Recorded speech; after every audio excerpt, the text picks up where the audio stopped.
This is Congressman Danny Davis, and I welcome you to the beginning of a new year. This is the day that the Lord has made, as my good friend Dr. Laverta Hurt often says. Fifth. Let us rejoice and be glad in it. But I am Congressman Danny Davis, and I'm pleased to be back. I've been away for a little bit because there have been so many other things going on, lots of activity, lots of information. We've just come through a great holiday period, but also there are troubles in the world. And I'm here to talk about a little bit of that and some of those. And also, I have with me a guest this evening that I will be dialoguing with, Mr. Clayton Boyd. And Mr. Boyd lives in the North Lawndale community. And we're going to talk about some of the things that are going on. Well, it's 2024. I don't know about you, but I had a wonderful holiday season. We did all of the traditional things that we've been doing for many years, along with Reverend Jesse Lewis Jackson and his son, Congressman Jonathan Jackson, as well as a number of others. We made our trip to the Cook County Jail.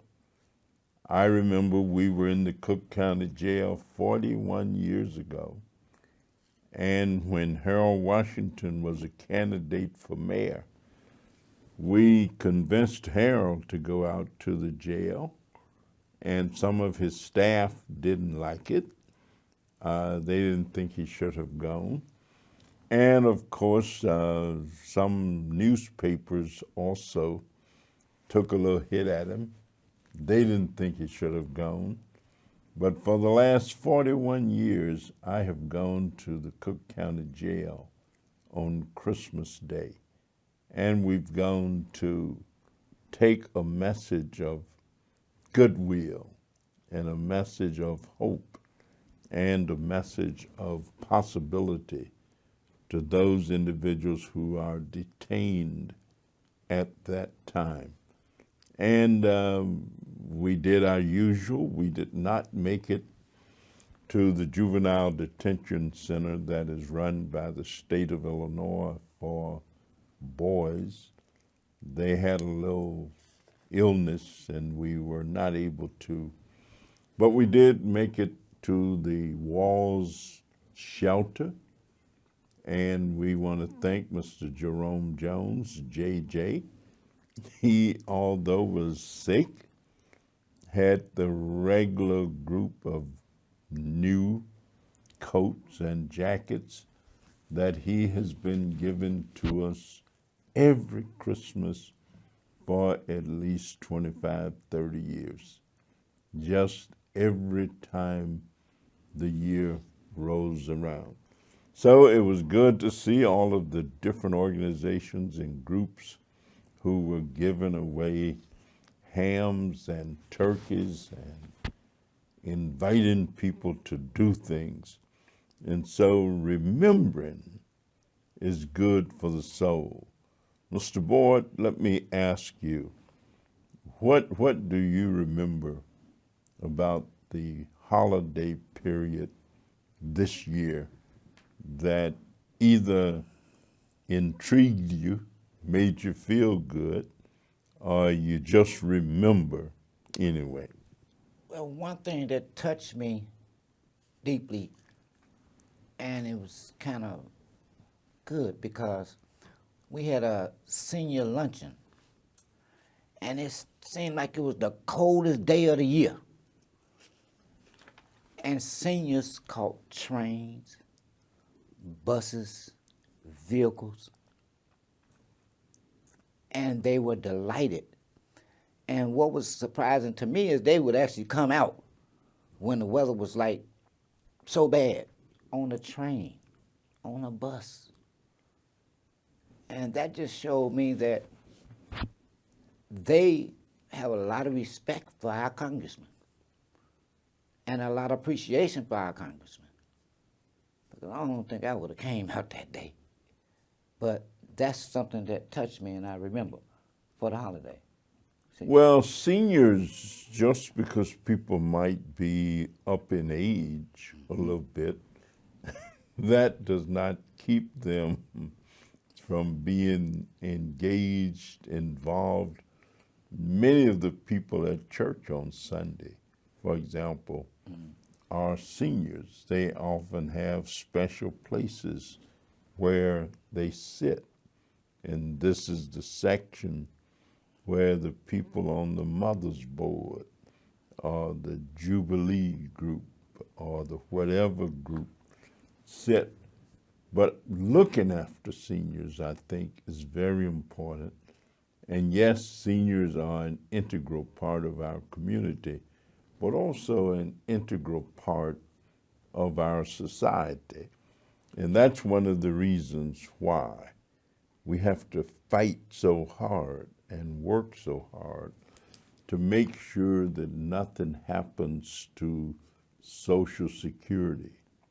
Most of the seniors in our community where we live, the income and the only income that they have to live on is their Social Security check.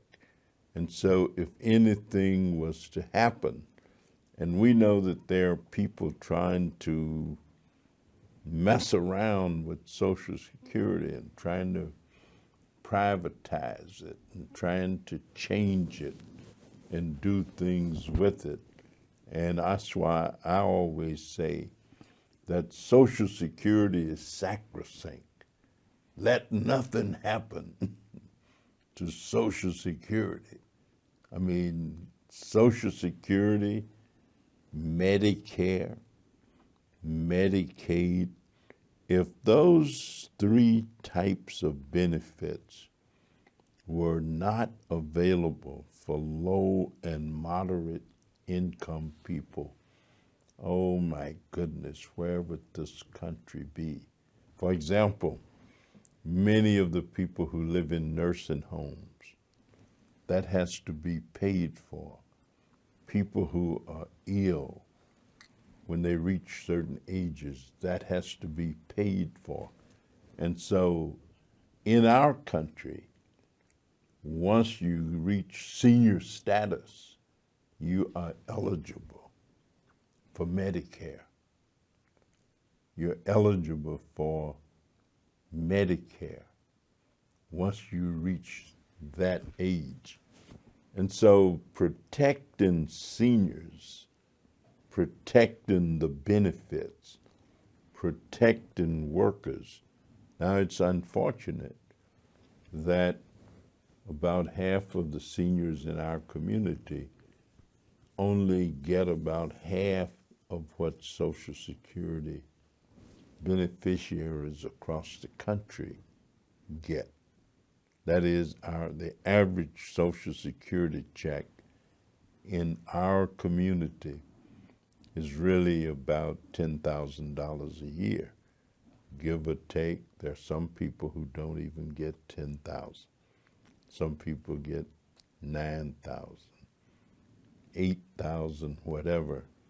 And that's because your Social Security is based on how much you earned while you were working.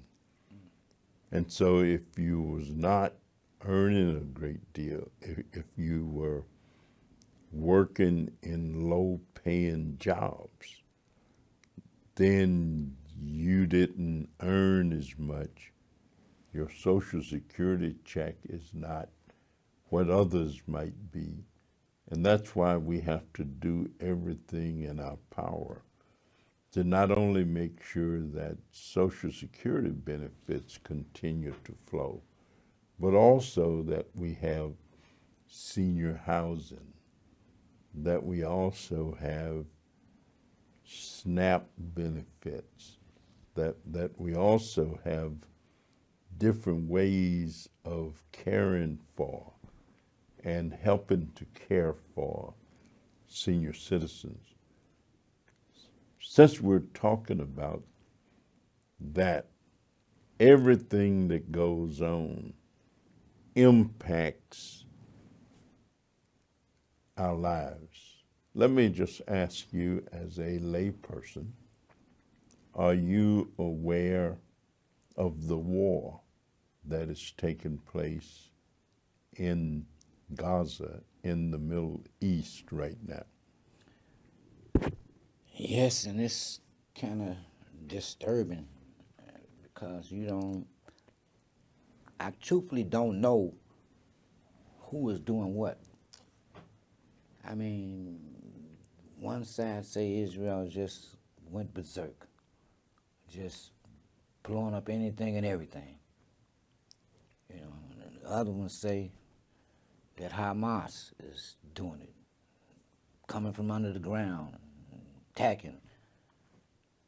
But the bottom line is they're gonna have to come up with some kind of agreement. And I think maybe a two-state existence might be the best plan for them right now. So, but if they can't, Well, there are many people who agree that a two-state solution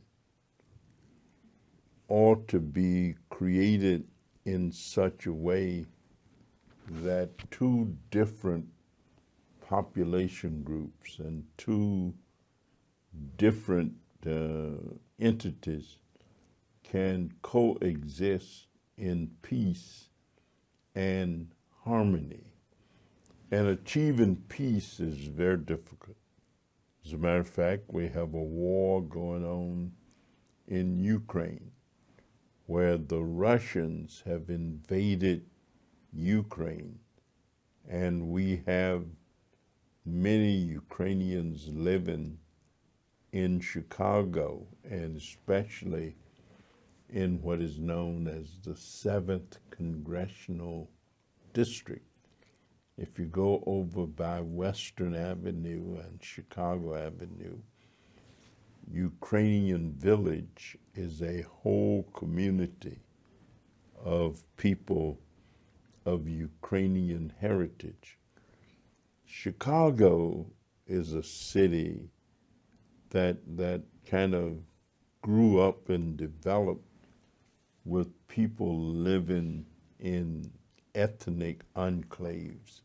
For example, there are communities that are known as black communities, African American communities, where the biggest part of the population is black, African American. There are communities that are known as Italian communities. For example, we call one area in the 7th District Little Italy. And it's a fond way of describing where a group of people live. If you go down near the University of Illinois, the whole university, that whole area, was basically Italians living in the area, and a decision was made to move the University of Illinois from out at Navy Pier and move it into the inner city area. And the people in that community, of course, resisted and resisted. And it took years for this university to develop as it is now. But it has developed, and it takes up a big piece of the space. And many of the individuals who lived there were forced to move to other areas, and many of them actually moved out of Chicago. There was a woman who became extremely well known because she led the effort against the university taking up their space and pushing them out of their homeland. Her name was Florence Scholar. And so she went down in history fighting for her neighborhood, fighting for her community and fighting to try and make sure or make certain that the people who were forced out got adequate compensation for their property and for their homes. So all of these things continue to flow and go on. Let me ask you, as we approach and really get into 2024, what do you think 2024 is going to be like? What do you think the focal points are when you turn on the television? What are you going to see, and what's the news going to be? So what do you think 2024 is going to be like in the city of Chicago? In the city of Chicago, I mean, it looked like it's gonna be pretty cool with the budget that the mayor has put in place. He's talking about opening up 2 mental health facilities, which is well needed, and that would be something good for 24. He's talking about putting $500 million into homelessness. That seems like it's gonna be pretty cool. And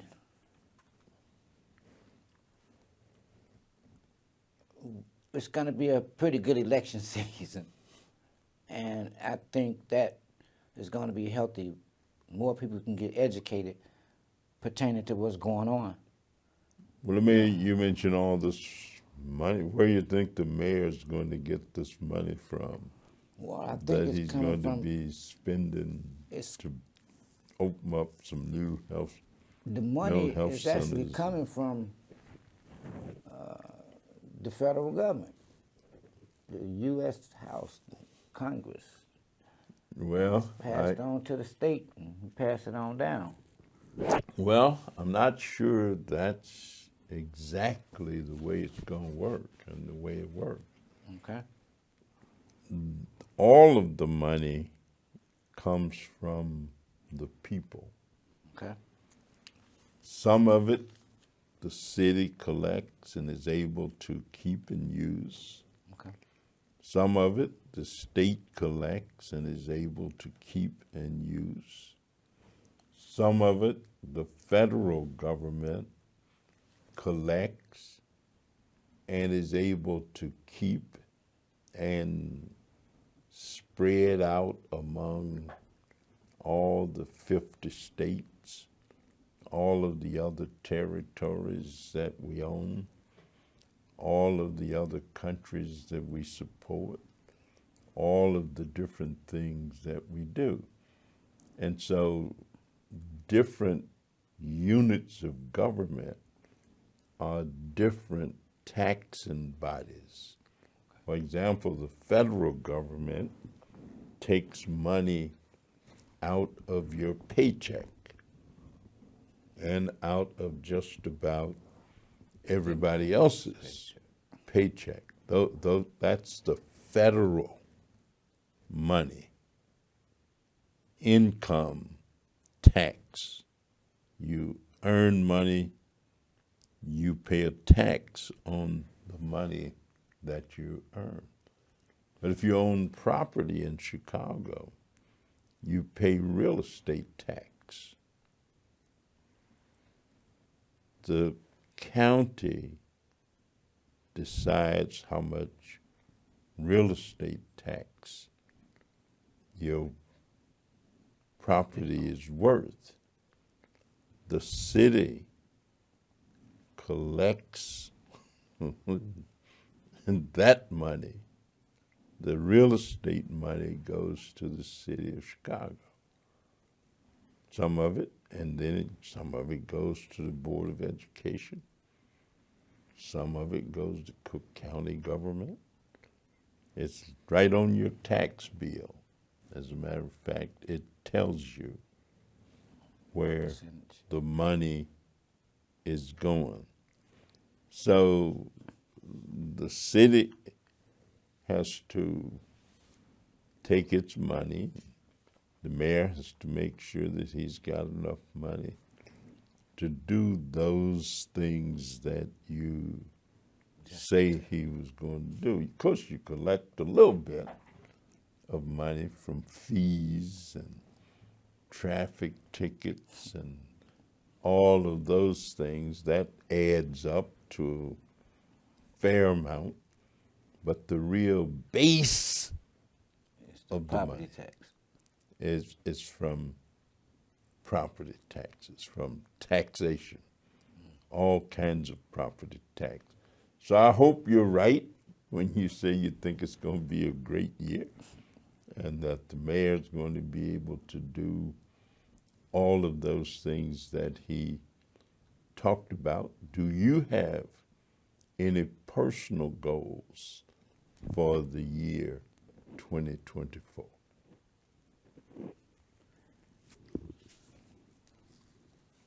A personal goal of mine has to do with you, actually. I want to make sure you get reelected.